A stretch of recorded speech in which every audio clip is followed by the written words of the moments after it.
Caitlin Clark Mm-hmm. and I'm a fan. Angel Reese, right? Yeah. They're going back and I'm a forth. fan of both. And Jamil Hill says by the time Angel Reese is done, she's going to be the Michael Jordan of WNBA. She said about Angel Reese? She said Angel Reese, by the time she retires, can you pull up this quote?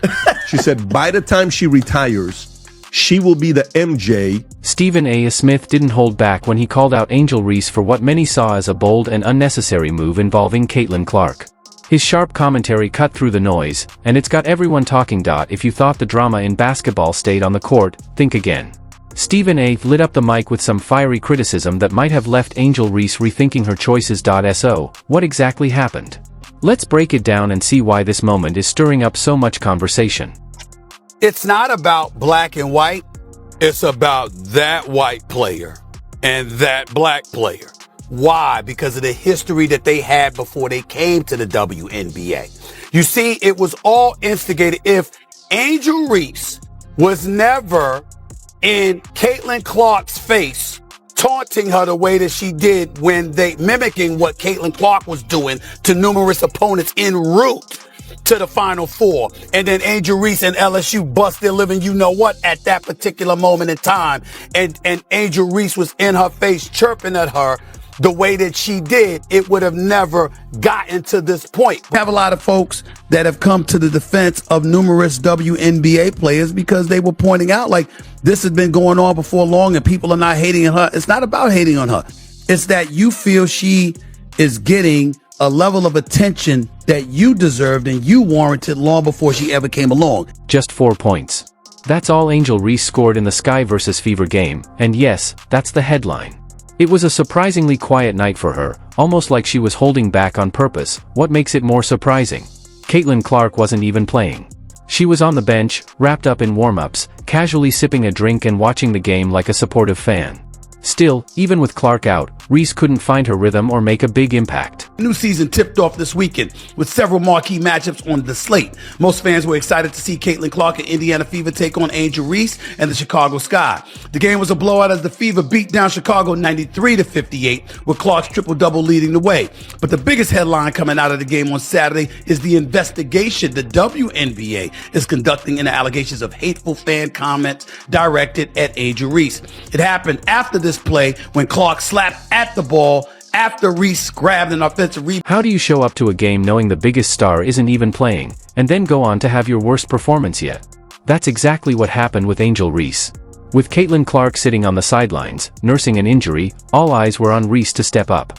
But instead, she delivered a game to forget. If she was trying to position herself as the opposite of Caitlin, well, mission accomplished. While Caitlin rested, Angel put up numbers so low, they barely made a blip. 4 points? That's not just a rough night, that's a serious letdown. Because I was calling it from day one. You got people that are resentful towards her. But it's really not about her, guys. It's about what she represents.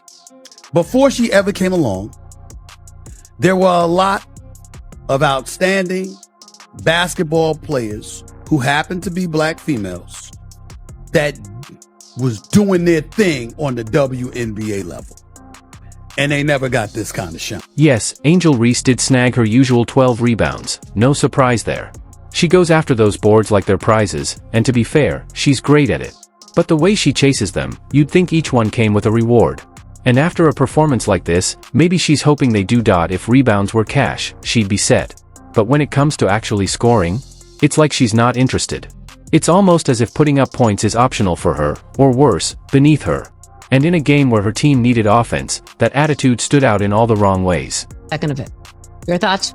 Well, first of all, it's not a rivalry. Not when you lose about 35 points. That's true. It's not rivalry. Indiana Fever's on a different level than the Chicago Sky. Let's get that out the way.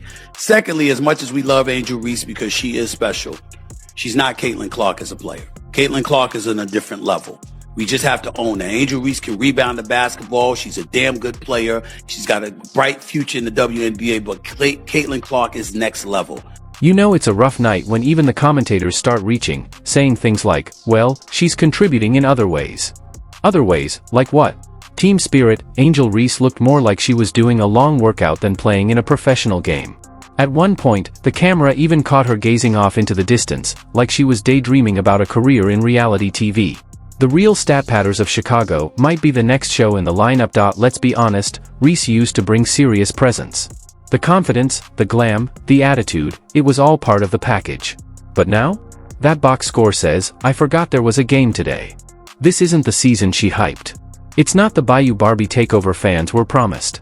Right now, it feels more like Desperate Housewives, WNBA edition, and Reese is holding the empty wine glass. Meanwhile, Caitlin Clark is getting beat up on the court like she owes someone a check.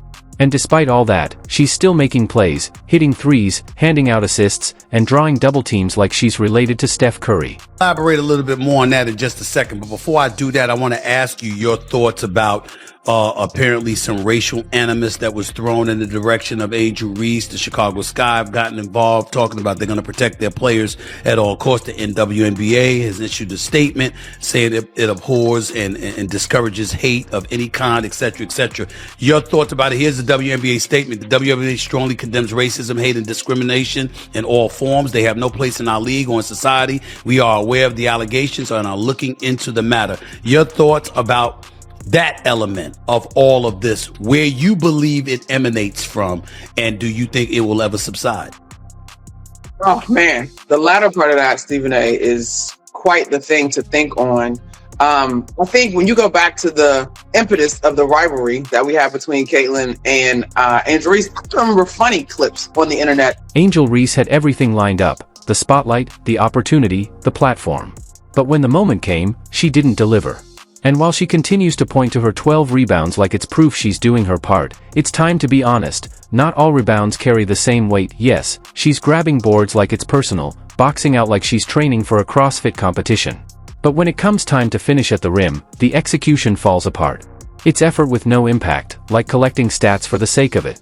She's pulling down rebounds like they're collectibles, but not turning them into anything meaningful. Now, the quiet murmurs have started, the kind that hint at reduced minutes, or worse, being benched. This isn't high school, hustle alone doesn't guarantee playing time. In the pros, if you're not producing points, you're at risk of being sidelined. Right now, her most consistent contribution might be her courtside style. And if things don't turn around, she may be spending more time picking outfits than picking up playing time. This was supposed to be her breakout year, the one where she silenced doubters and proved she belonged at the top level. Instead, she's starting to resemble a social media trend that flared up fast and faded just as quickly. Remember the milk crate challenge? It started off bold, took one shaky step, and we all know how. Caitlin Clark's or Angel Reese's popularity in large part is attributed to her behavior towards Caitlin Clark, because when Caitlin Clark was busy taunting opponents a couple of years back before LSU smacked Iowa around in the national championship game or so, it was Angel Reese that was clapping back at Caitlin Clark once it was Caitlin Clark's turn to have her comeuppance. And that's what made Angel Reese famous. Now, Angel Reese experienced vitriol thereafter. It was tough for her to deal with, as she articulated, and that's unfortunate because we got some no good ass people. And let's be clear, people wanted Angel Reese to win. She's a headline maker, a soundbite superstar, the face of rivalries and drama. She's marketable gold for the WNBA. But all of that only matters if you can back it up on the court. And right now? 4 points just isn't going to cut it. Unless this is some kind of performance art about minimalist basketball, fans are starting to lose patience.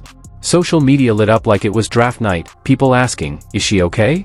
Sure, she's still grabbing boards like always, but on offense, she's vanished. Even her most loyal supporters are starting to admit, something's off. Yes, she's struggling. Struggling like a Roomba stuck on shag carpet. And the real sting? The constant comparison to Caitlin Clark. Even while sidelined with an injury, Clark is the one everyone's still talking about. Meanwhile, Angel's got a healthy body, a full opportunity, and yet she keeps tripping over her own potential. Now, the whispers are getting louder. Rumors about less playing time, maybe even being benched, for development. That's usually front office speak for, we're not sure what to do here, but we're trying to sound diplomatic. No one signed up for a rebound machine who avoids the basket like it's optional. The WNBA needs more than just personality, it needs production. And right now, Angel Reese has some serious work to do if she wants to live up to the hype. This is only women that get this. I'm tired of it. Like, here's my thing, you guys. What else? Who are these girls? Who are these girls that are hating on Caitlin Clark? Are you just combing through Twitter? What else are these women supposed to do? Fawn over her? Fangirl over her? bend the fucking knee, kiss the ring. Like, what do you want from them? We cannot every time the girl plays a game. She got 40 games, guys. She got 35 more games. We are not every single game gonna revisit and retread this same tired ass rhetoric that all these. The league isn't just looking for hype, they want a real presence. A leader. Someone who shows up and makes an impact. Not someone whose stat line looks like they almost showed up.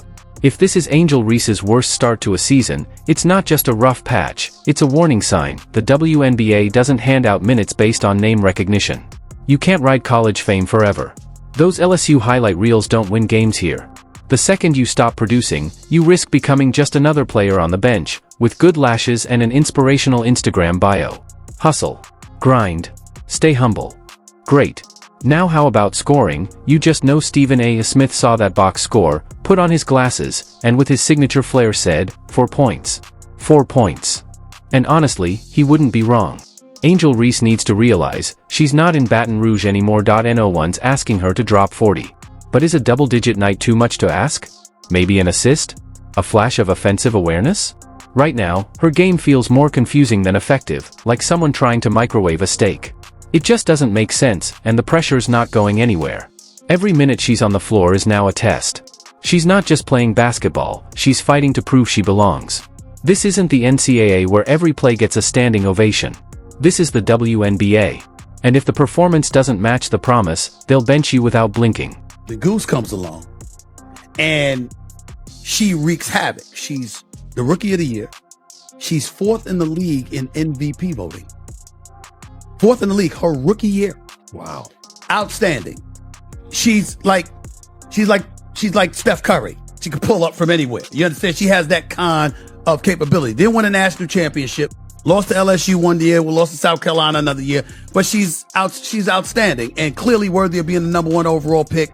And what I was saying to everybody is ride the wave. Rising tide lifts all boats. Angel Reese is at a crossroads. She can either step up, both on the scoreboard and in her game, or she risks becoming the cautionary story ESPN turns into a 30 for 30 special. Imagine that. What if Angel never scored?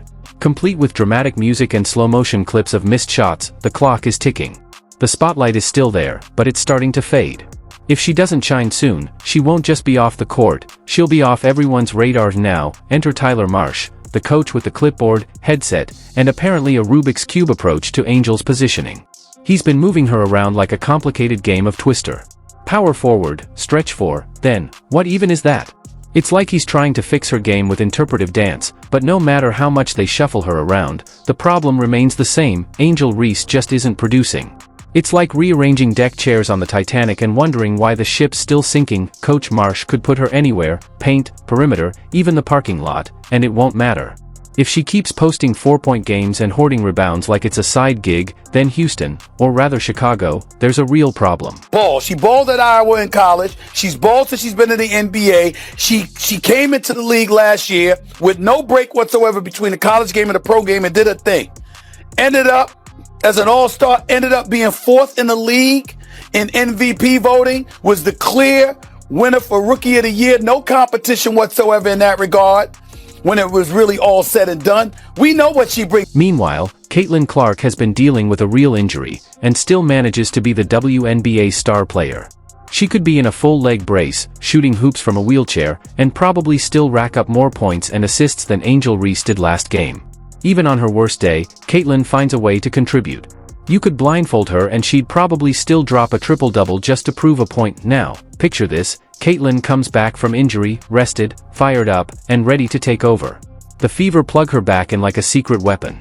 Meanwhile, the Sky are left waiting, wondering if Angel Reese can even remember how to shoot the ball. Not just score, but try like she means it. It's not subtle anymore. Every time the ball lands in Angel's hands, fans let out a collective sigh. Not a cheer, not a gasp, just a disappointed, oh no, not again. It's like watching someone try to unlock an iPhone with the wrong fingerprint, over and over. It's become its own kind of performance art, and when your coach is constantly switching up your position mid-season, it's never a good sign. That's not a plan to help you grow, it's coaching roulette. It means they don't trust you to handle the basics. So they shuffle you around, hoping you'll accidentally find success somewhere. I actually feel bad for Angel Reese at this point, and it has nothing to do with like how she's handled herself or anything. It's just simply Caitlin Clark is so much better than Angel Reese at basketball that it doesn't feel fair. Yeah, I think Angel Reese is struggling with the fact that Caitlin Clark is better at her best thing than she is. Well, she's better at everything. And Did a triple double. She's tied for the third most triple doubles in WNBA history, and she's played 50 games. Yeah. Let's call it like it is. Angel Reese is underperforming. She's not adjusting, not growing, and not making up for it in those intangible ways people talk about. She's just not delivering, and with every game she stays on the court while Caitlin Clark recovers, the comparisons only get harsher. Because when Caitlin comes back, she's not going to settle for average, she's going to explode. She'll remind everyone why her jersey sales are through the roof. While Angels are gathering dust in last year's clearance bin, the WNBA doesn't need Angel Reese just grabbing rebounds and scoring like a beginner. It needs leaders. Players who make buckets, grab tough rebounds, and change games. Right now, Angels bringing style and attitude, but not wins, and no, the sky won't get better until they face the big issue head-on. You can't build a winning team around someone whose main stat is a public attitude. There's only so many "I'm her" tweets before the numbers tell a different story. Let's be honest, calling her overrated might actually be putting it lightly. This isn't hate, it's just reality. The hype machine did its job. Angel was the media darling, the nil queen, the Bayou Barbie, but when the big league lights turned on, the shine started to fade. 4 points and a reel full of missed shots don't scream future star, they scream, remember me from college? Part, unfortunately, it comes with the crown. I got to push back on you a little bit. Okay. I think you're being a little bit too PC. Let's call it what it is. I am not trying to say that she should be criticized or she is wrong. What I'm saying is by pulling it down, clearly you felt there was something wrong with it. Now, yes, you are 22. Yes, you are young. And there's a lot of things that we didn't want people to know about when we were her age. Fair enough, especially me, okay? Because I'm 30 plus years removed from that age. I got that part. There was no social media then or whatever. But here's my point to you. She knows this social media. She is not dumb.